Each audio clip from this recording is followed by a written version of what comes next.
그리스도로서의 첫 사역을 시작하시죠.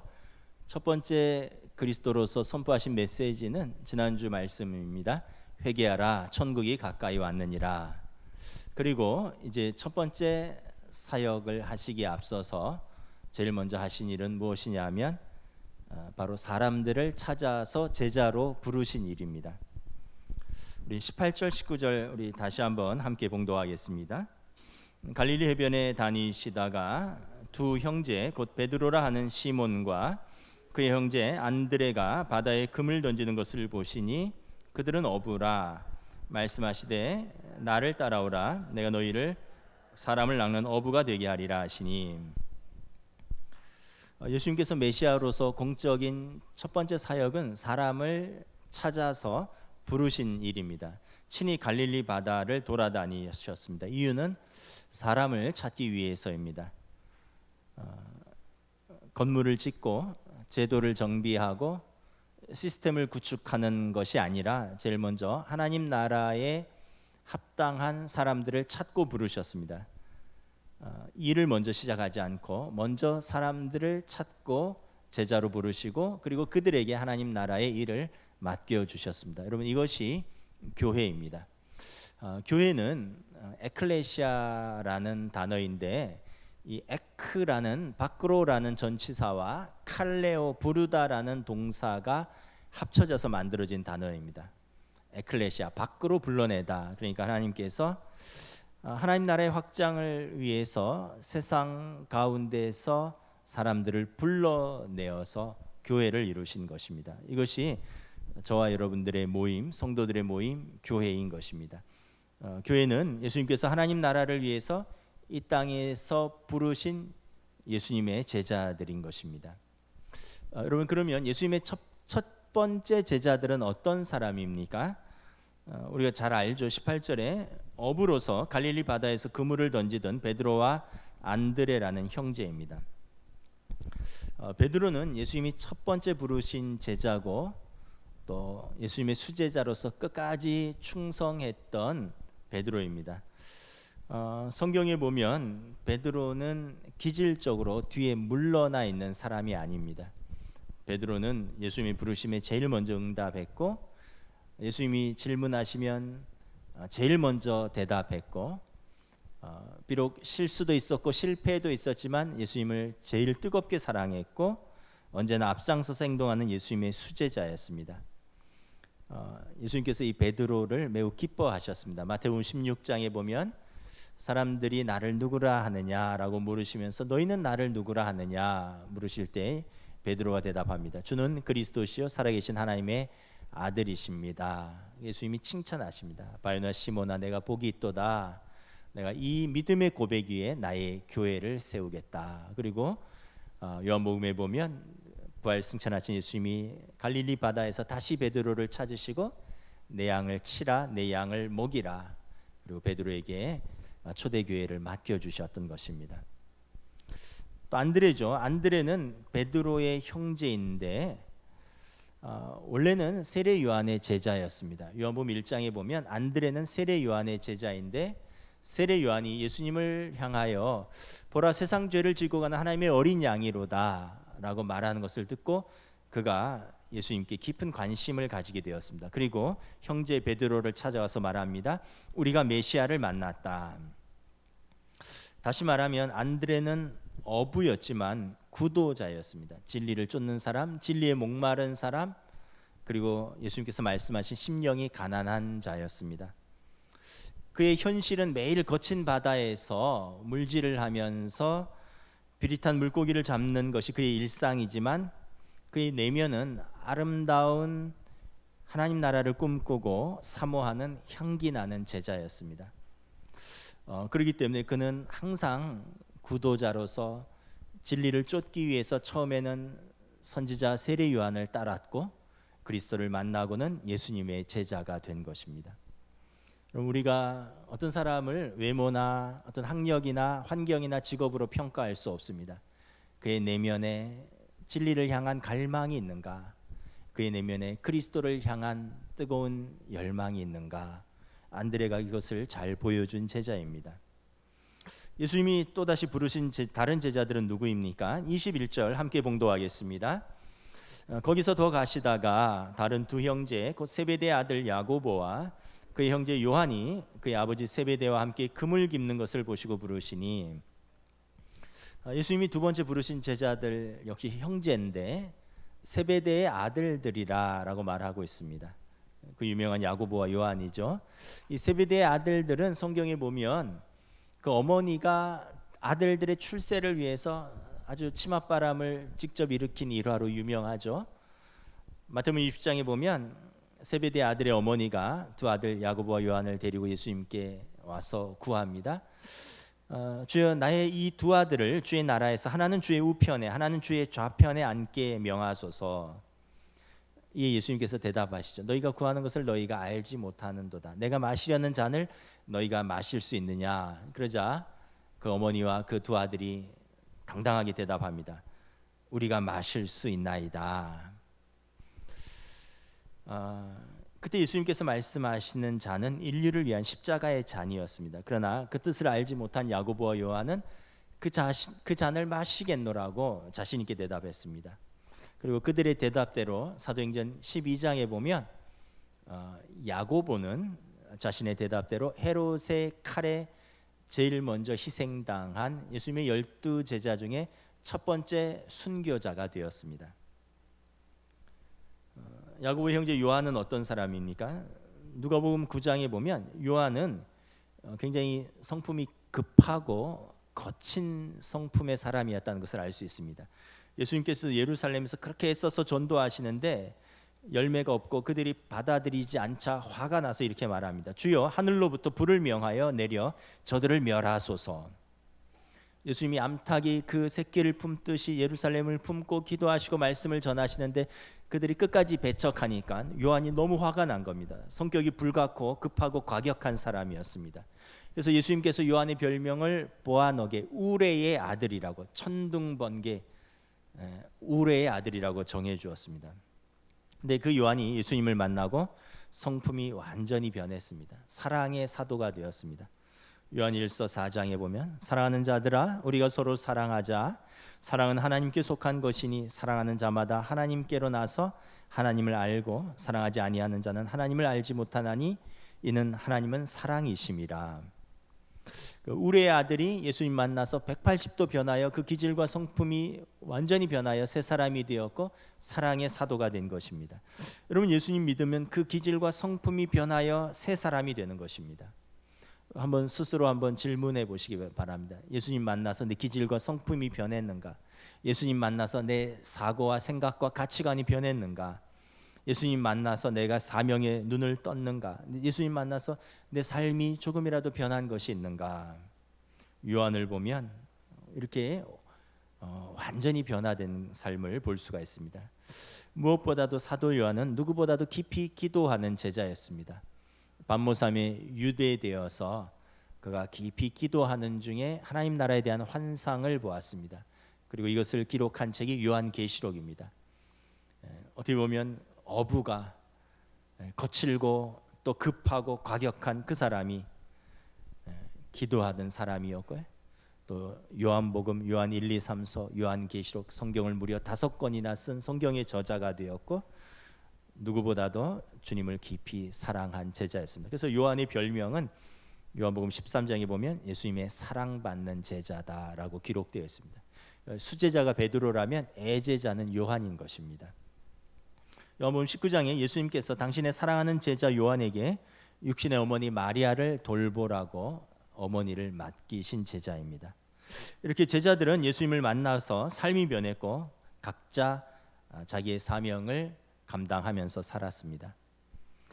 여러분, 저와 여러분들도 예수님 만났고요. 또 예수님 만나서 우리 삶이 변한 사람들입니다.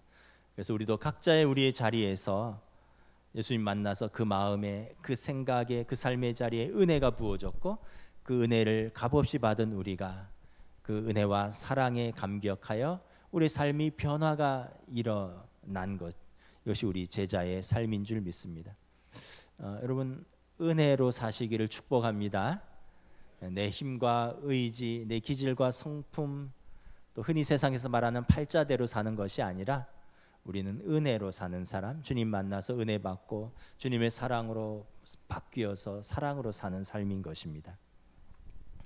제자들의 삶의 자리를 한번 살펴보면 12제자 중에 대부분은 어부였습니다. 대부분은 갈릴리 사람이었습니다. 물론 이제 그 레위라든가 나다나엘, 빌립 같은 사람은 도심 사람이었지만 유다도 그렇고 대부분은 갈릴리 어부들이었습니다. 갈릴리는 그 어떻게 보면 바다를 끼고 있는 촌동네입니다.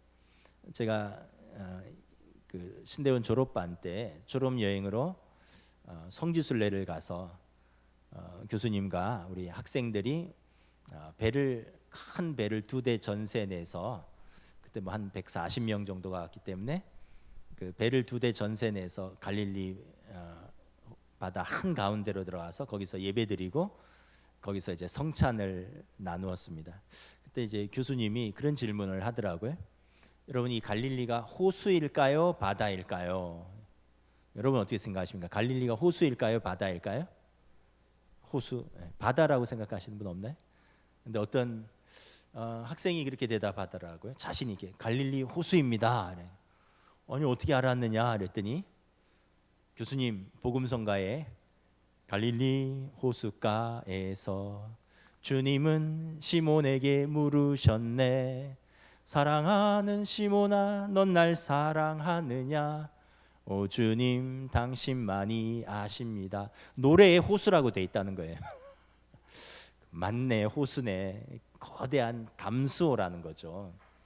근데 이 길이가 무려 20km, 넓이가 10km에 달하는 아주 거대한 호수인데 바다처럼 바람이 불고 풍랑이 있는 그런 호수입니다. 그래서 성경에 보면 갈릴리 바다라고도 기록되어 있고 호수라고도 기록되어 있는데 또 이게 하프의 모양을 닮아서 길쭉하다고 해서 긴네렛 호수 뭐 이런 표현들이 다 같은 표현들인데 이제 호수라는 것입니다. 담수호죠. 근데 여기에 어족이 풍부했고 많은 사람들이 이 갈릴리 호숫가에서 농사를 짓거나 아니면 고기를 잡으면서 생계를 유지했습니다. 예수님께서 부르신 제자들도 이 갈릴리 호수에서 물고기를 잡아서 하루하루를 살아가는 어부들이었습니다. 그들의 삶의 자리는 이 거친 바닷가, 호숫가였습니다. 우리는 이렇게 생각합니다. 예수님께서 부르시는 사람들, 예수님이 쓰시는 사람들은 특별한 사람들일 거예요. 예수님의 제자들이니까 순교를 각오하고 복음을 전하고 사명을 감당하는 이 사람들은 특별한 사람들일 거야. 나같이 평범한 사람을 부르고 쓰시지는 않을 거야. 하나님은 특별한 사람을 쓰시니까. 근데 여러분 그렇기도 하고 그렇지도 않습니다. 그렇지 않다는 얘기는 뭐냐 하면 우리가 아는 그 당시 특별한 사람들은 예루살렘에 다 있었습니다. 그 당시 최고의 학자들이자 종교 귀족들, 바리새인들, 서기관들, 제사장들 다 예루살렘에 있었습니다. 그 당시 최고의 부와 권력을 쥔 사람들, 사두개인들, 바리새인들 다 예루살렘에 있었습니다. 근데 예수님께서는 그런 사람들을 찾지 않고 갈릴리 호숫가에서 바다에서 그물을 던지면서 열심히 일하던 베드로와 안드레 그리고 야고보와 요한 형제를 부르신 것입니다. 예수님은 갈릴리 호숫가에서 배를 대고 다음 날 일하기 위해서 망가진 그물을 깁고 손질하던 자신의 삶에 성실한 어부들을 부르신 것입니다. 오늘도 예수님께서 우리를 각자의 삶의 현장에서 제자로 부르십니다. 어떤 특별한 성취가 있고 특별한 무엇이 있어서 우리를 부르는 것이 아니라 우리의 삶의 자리에서 열심히 수고하고 땀 흘리면서 하나님의 뜻을 쫓아 사는 우리들을 부르시는 것입니다. 어떠한 상황에서든지 환경이 좋든 나쁘든 직업이 있든 없든 자기에게 주어진 삶의 자리에서 자기에게 주어진 일을 성실하게 충성스럽게 감당하면서 하나님의 뜻을 쫓아 사는 사람들을 부른다는 것입니다. 근데 이 사람들이 특별한 사람들이 아니었습니다. 그러면 특별한 점은 무엇일까요? 첫째는 예수님을 그리스도로 만난 사람들입니다.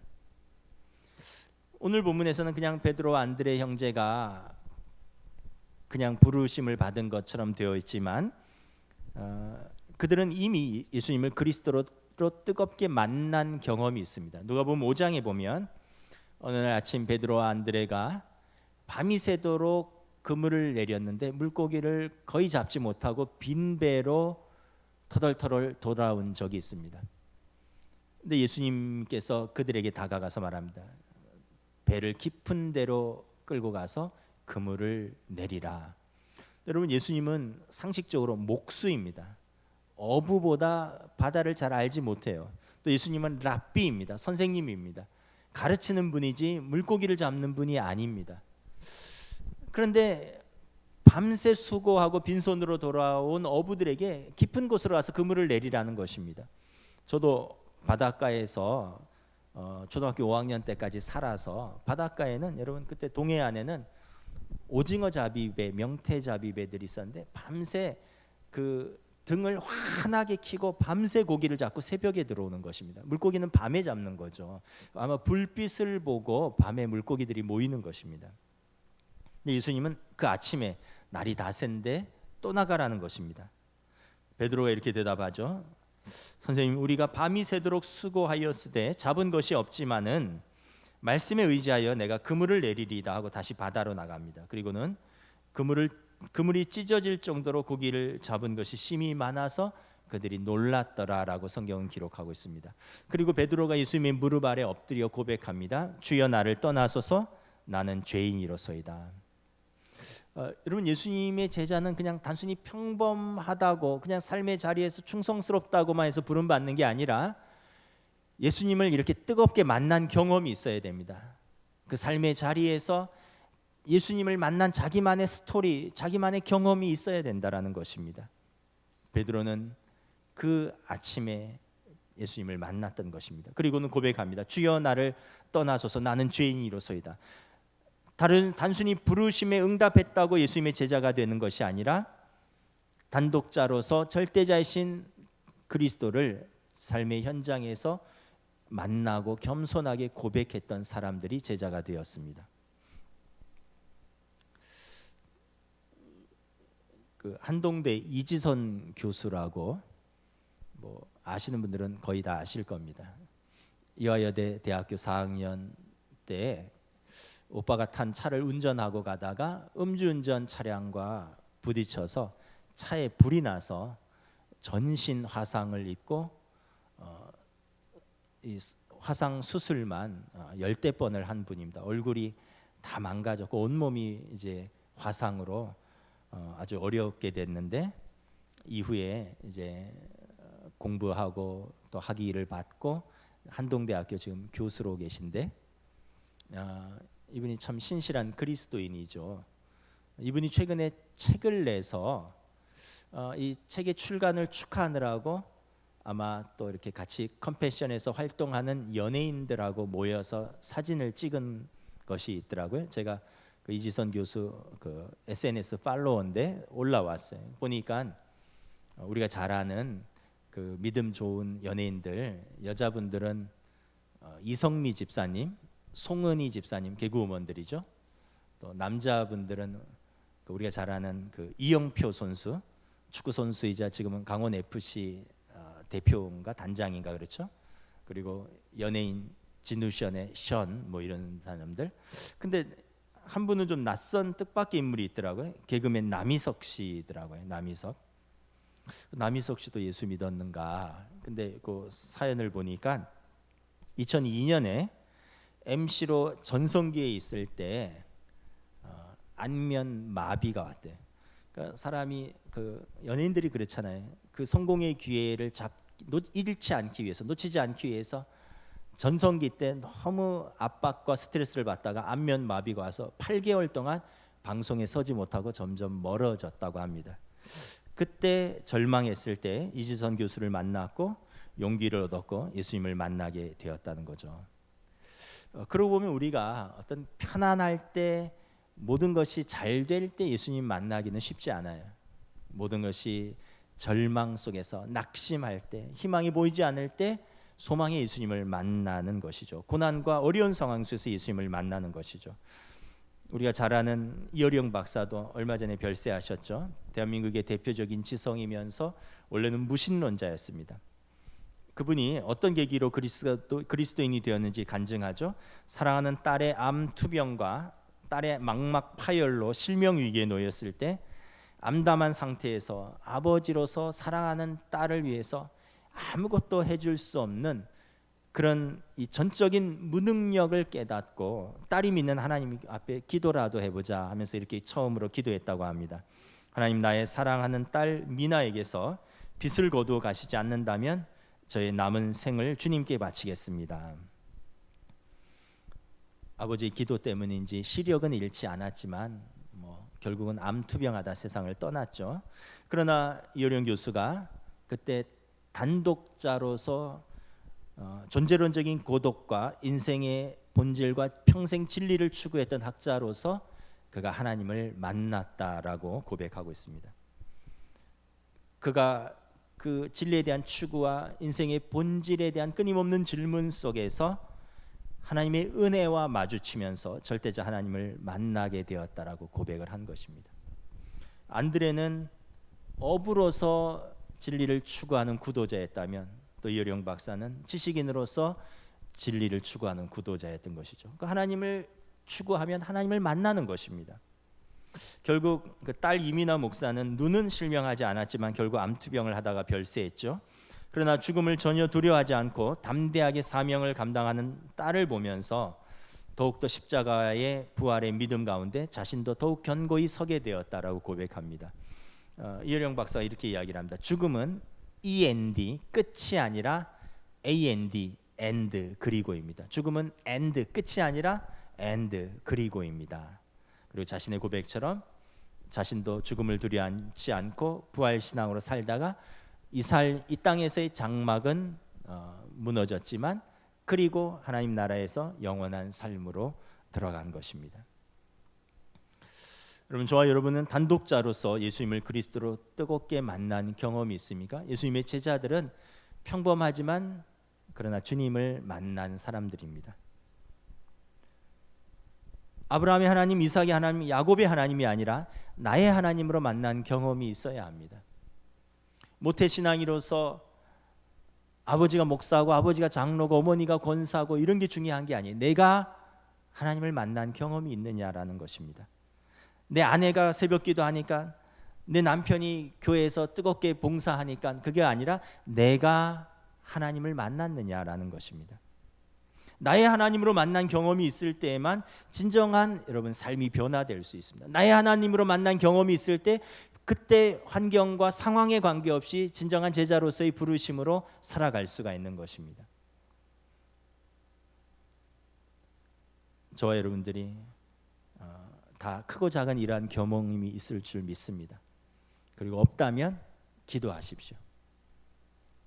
이효령 교수처럼 처음이라 할지라도 나의 하나님을 만나고 싶습니다. 내가 추구하는 진리, 내가 쫓는 인생의 목적, 하나님을 통해서 알고 싶습니다. 하나님께서 우리를 항상 먼저 찾아오십니다. 여러분, 베드로와 안드레, 야고보와 요한이 예수님을 찾은 것이 아니라 예수님이 그들을 먼저 찾아오셨고 그들을 먼저 만나 주셨고 그들을 먼저 부르신 것입니다. 또한 예수님의 제자들은 예수님의 부르심에 즉각적으로 순종한 사람들입니다. 20절에 보면 베드로와 안드레 형제는 예수님의 부르심에 곧 그물을 버려두고 예수님을 따랐습니다. 22절에 야고보와 요한 형제는 곧 배와 아버지를 버려두고 예수님을 따랐습니다. 여기 주목해야 할 단어가 있습니다. 곧입니다. 곧. 영어 성경에 보니까 immediately라고 되어 있습니다. 즉각적으로라는 뜻입니다. 베드로, 안드레, 야고보와 요한은 예수님의 부르심에 망설이지 않았습니다. 즉각적으로 응답했습니다. 배와 그물을 처리하고 예수님을 따르겠다라고 미루지 않았습니다. 지금 아버지 살아계신데 돌아가시면 장례를 치르고 나서 내가 주님을 따르겠다라고 미루지 않았습니다. 즉각적으로 주님을 따랐습니다. 우리 학생들 공부하는 그 학업의 현장에서 예수님이 지금 여러분들을 부르십니다. 지금 내 공부하고요, 대학 간 다음에 주님을 따르겠습니다. 우리를 이렇게 부르시는 것이 아닙니다. 우리 청년들, 내가 지금 대학 다녀서 공부하느라 바쁘고 취직 준비하느라 바쁜데 내가 나중에 번듯한 직장 잡고 자리 잡고 주님을 따르겠습니다. 그렇지 않습니다. 지금 청년의 때, 여러분들의 인생에 가장 피가 끓는 이때 예수님께서 여러분들을 부르십니다. 여러분, 직장인들 아침 일찍 출근해서 가족을 부양하기 위해서 하루 종일 일하는 그 직장에서 지금 우리를 부르셨습니다. 종교개혁자 칼빈은 각자의 직업을 통해서 각자의 소명을 감당하라라고 말했습니다. 그런데 그 직장에서 능력을 인정받고 직급이 높아지고 그래서 내 삶에 여유가 있을 때 부르시는 것이 아닙니다. 또는 은퇴하고 시간 날 때 부르시는 것이 아닙니다. 지금 피곤하고 바쁘지만 바로 지금 여러분들 그 삶의 자리에서 소명의 자리로 부르시는 것입니다. 주부들 밥하고 설거지하고 빨래하고 가족들 뒤치다꺼리하는 그 가정에서 지금 우리를 제자로 부르십니다. 지금 아이들 뒷바라지해서 아이들 키우느라 바쁘고요. 아이들 대학이라도 보내놓고요. 아이들 더 나아가서 시집장가라도 보내놓고요. 더 나아가서 아이들의 아이들까지 내가 좀 키워주고요. 그러고 나서 응답하겠습니다. 그러지 않으셨습니다. 나이 들어서 내 자신을 돌아볼 여유가 있을 때 응답하는 것이 아니라 정신없이 살아가는 지금 저와 여러분들을 부르시고 응답하시기를 원하십니다. 예수님은 바로 지금 여기서 우리를 부르는 것입니다. 제자들의 특징은 특별한 사람들도 아니었지만 주님을 누구보다도 뜨겁게 사랑했고 주님을 만난 경험이 있고 그리고 지금 즉각적으로 예수님께 응답한 사람들이 제자가 되는 것입니다. 한편 예수님을 따르기 위해서 그들은 무엇을 버렸습니까? 배와 그물입니다. 그럼 배와 그물은 어부의 모든 것입니다. 또 보면 아버지를 버려두고 그럼 가족을 버리라는 것이냐? 그게 아니라 그 뜻이 아니라 주님을 누구보다도 더 뜨겁게 사랑했다는 뜻입니다. 우리가 가끔 보면 애 키우느라고 가족을 돌보느라고 신앙생활을 미루고 제대로 하기 힘들다 하는 분들이 있습니다. 그런데 여러분, 주님을 더 사랑하고 주님을 뜨겁게 사랑하면 주님 주시는 은혜와 그 사랑으로 여러분 아이들을 더 합당하게 믿음으로 키울 수 있습니다. 여러분들의 가족들을 더 합당하게 돌볼 수가 있습니다. 내 힘과 내 능력으로 아이들 키우고 교육시키고 가족 돌보는 것은 한계가 있어요. 그러나 주님을 더 사랑하면 주님께서 우리에게 부어주시는 지혜와 성령의 능력으로 뜨겁게 사랑하고 또 지혜롭게 키우고 돌볼 수 있는 것입니다. 그래서 마태복음 16장 24절에 예수님께서 제자의 도를 말씀하십니다. 누구든지 나를 따라오려거든 자기를 부인하고 자기 십자가를 지고 나를 따를 것이니라.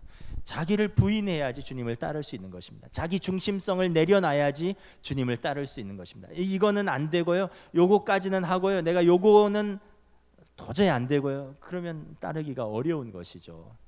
베드로와 안드레, 야고보와 요한은 자기를 부인하고 자기 십자가를 지고 즉각적인 순종이 있었던 것입니다. 우리들이 아직까지 온전한 순종으로 나아가지 못하지만 그래도 날마다 순종하려고 애를 쓰고 있지 않습니까? 예수님이 오늘도 기다려 주시는 줄 믿습니다. 여러분, 날마다 더 순종하고 날마다 더 주님께 가까이 나아가는 저와 여러분 되시기를 주님의 이름으로 축복합니다. 우리는 예수님께서 제자들을 부르시는 과정을 통해서 예수님의 마음과 예수님의 관심을 알 수가 있습니다. 예수님의 마음은 무엇입니까? 다음 주일 설교에서 이제 내일 본문을 더 자세히 다루겠지만 주님의 마음은 세상을 긍휼히 여기심입니다. 날마다 예수님께 나오는 사람들이 어떤 사람입니까? 오늘 본문 이후 마태복음 4장 24절에 보면 모든 앓는 자, 곧 각종 병에 걸려서 고통당하는 자, 귀신 들린 자, 간질하는 자, 중풍병자들입니다. 복음서에 보면 7 귀신 들려서 고통당하던 막달라 마리아, 평생 사랑을 갈구하면서 살았지만 진정한 사랑에는 실패했던 사마리아 여인, 돈은 벌었지만 마음이 공허했던 세리 삭개오, 당시 세속 권력자인 사두개인들과 종교 권력자인 바리새인들에게 죄인들이라고 무시당했던 가난한 자들, 무식한 자들, 서민들이었습니다. 세상의 관심은 높고 높은 데 있습니다. 잘 되고 성공하고 그리고 그런 사람들을 부러워하고 그 사람들을 따라가기 위해서 애쓰는데 예수님의 관심은 오히려 그 반대입니다. 낮고 또 낮은 곳으로 내려가셨습니다. 마태복음 9장 36절에 예수님의 심정이 잘 나타나 있습니다. 무리를 보시고 불쌍히 여기시니 이는 그들이 목자 없는 양과 같이 고생하며 기진함이라. 예수님의 마음과 시선은 항상 우리를 향해 불쌍히 여기심입니다. 불쌍히 여기심. 그럼 자녀를 둔 부모의 마음이 무엇일까요? 여러 가지 마음이 있지만 점점 나이가 들면서 느끼는 것은 불쌍히 여기는 마음, 긍휼히 여기는 마음. 뜻대로 안 되지만 또 부모가 항상 볼 때 자녀를 향해서 불쌍히 여기는 마음, 그 긍휼의 마음에서 사랑이 시작되는 것이죠. 그 긍휼의 마음에서 용서가 시작되는 거죠. 그 긍휼의 마음에서 희생이 시작되는 것입니다. 예수님은 우리를 향하신 마음과 시선은 항상 불쌍히 여기셨습니다. 예수님의 관심은 무엇입니까? 우리 19절 다시 한번 봉독하겠습니다. 말씀하시되 나를 따라오라 내가 너희를 사람을 낚는 어부가 되게 하리라. 이제 물고기 낚는 어부가 아니라 사람을 낚는 어부, 한 영혼을 살리기 위해서 제자들을 부르셨습니다. 마가복음 16장 15절 말씀입니다. 너희는 온 천하에 다니며 만민에게 복음을 전파하라. 믿고 세례를 받는 사람은 구원을 얻을 것이요. 우리가 잘 아는 요한복음 3장 16절 17절 말씀입니다. 하나님이 세상을 이처럼 사랑하사 독생자를 주셨으니 이는 그를 믿는 자마다 멸망하지 않고 영생을 얻게 하려 하심이라. 하나님이 그 아들을 세상에 보내신 것은 세상을 심판하려 하심이 아니요 그로 말미암아 세상이 구원을 받게 하려 하심이라. 예수님의 관심은 한 영혼이라도 죄와 사망의 권세에서 벗어나 빛된 하나님의 자녀의 삶으로 돌아오기를 원하시고 찾으시고 그리고 그를 위해서 제자들을 부르신 것입니다. 말씀을 마치겠습니다. 예수님께서 12제자들을 부르셨듯이 저와 여러분들을 부르셨습니다. 저와 여러분들은 예수님께서 하나님 나라를 이 땅에서 구현하라고 부르신 예수님의 제자들입니다. 우리들이 있는 그곳에서 하나님의 말씀을 통해서 구원의 복된 소식을 전하고 하나님의 주권이 우리의 삶을 통치하는 것을 이 땅 가운데 보여주고, 그래서 예배자로 살면서 모든 피조물을 하나님과 연결시키는 중보자, 화해자, 제사장으로 부르신 것입니다.